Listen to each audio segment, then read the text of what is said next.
নমস্কার।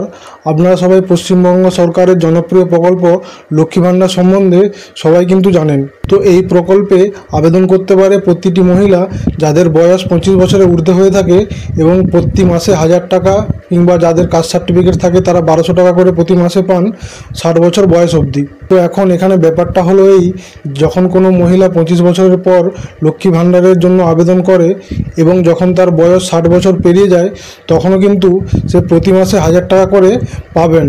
তো সেটা কিভাবে, আসুন আপনাদেরকে বুঝিয়ে বলি।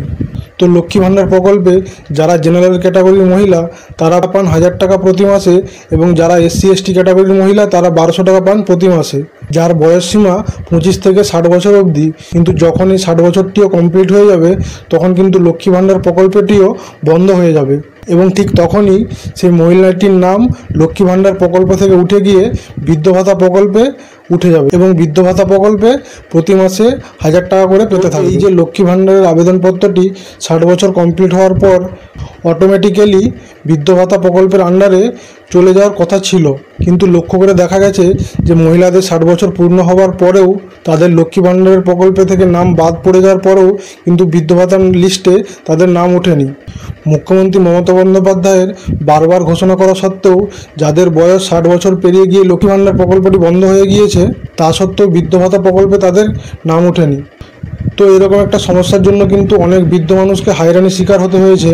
তো সেই জন্য রাজ্যের প্রত্যেকটি পঞ্চায়েত দপ্তরকে নির্দেশিকা দেওয়া হয়েছে, যে সমস্ত মহিলাদের 60 বছর পূর্ণ হওয়ার পর লক্ষ্মী ভাণ্ডার আবেদনপত্রটি বন্ধ হয়ে গিয়েছে, সেই সমস্ত মহিলাদের নামের একটি করে লিস্ট প্রত্যেকটি জেলার প্রত্যেকটি পঞ্চায়েতে পাঠানো হয়েছে, শুধুমাত্র তাদের নথিপত্রগুলি সংগ্রহ করার জন্য।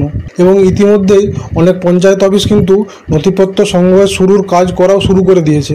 তো তাই আপনার বা আপনার বাড়ির কোনো সদস্যের যদি লক্ষ্মী ভাণ্ডার প্রকল্পের 60 বছর সম্পূর্ণ হয়ে যাওয়ার পর টাকা আসা বন্ধ হয়ে গিয়েছে, তাহলে কিন্তু আপনার বা আপনার পরিবারের সদস্যের সেই ডকুমেন্টগুলি নিয়ে গিয়ে কিন্তু পঞ্চায়েত অফিসে জমা করে আসতে হবে বৃদ্ধ ভাতা টাকাটি পাওয়ার জন্য। তো এই বৃদ্ধ ভাতা প্রকল্পের নাম আসলে তবেই কিন্তু প্রতি মাসে 1000 টাকা করে পেয়ে যাবেন। তো সেই জন্য অটোমেটিক কিন্তু লক্ষ্মী ভাণ্ডার থেকে বৃদ্ধ ভাতা প্রকল্পের নাম ট্রান্সফার হবে না।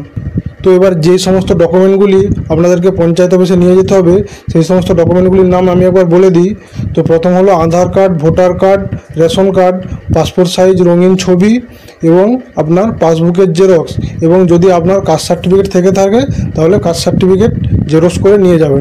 তো এই সমস্ত ডকুমেন্টগুলি নিয়ে গিয়ে পঞ্চায়েত অফিসে জমা করলেই পঞ্চায়েত অফিসের আধিকারিকরা আপনার নামটি লক্ষ্মী ভাণ্ডার থেকে বৃদ্ধ ভাতার তালিকায় তুলে দেওয়া হবে। তো বন্ধুরা, এই ছিল আজকের ভিডিওর বিষয়বস্তু। ভিডিওটি ভালো লাগলে অবশ্যই একটি লাইক করবেন, এবং তার পাশাপাশি আমার এই চ্যানেলটিকে সাবস্ক্রাইব করে রাখবেন, কেননা আপনাদের করা প্রত্যেকটা সাবস্ক্রাইব আমার ভিডিও বানানোর উদ্দেশ্য সফল করে।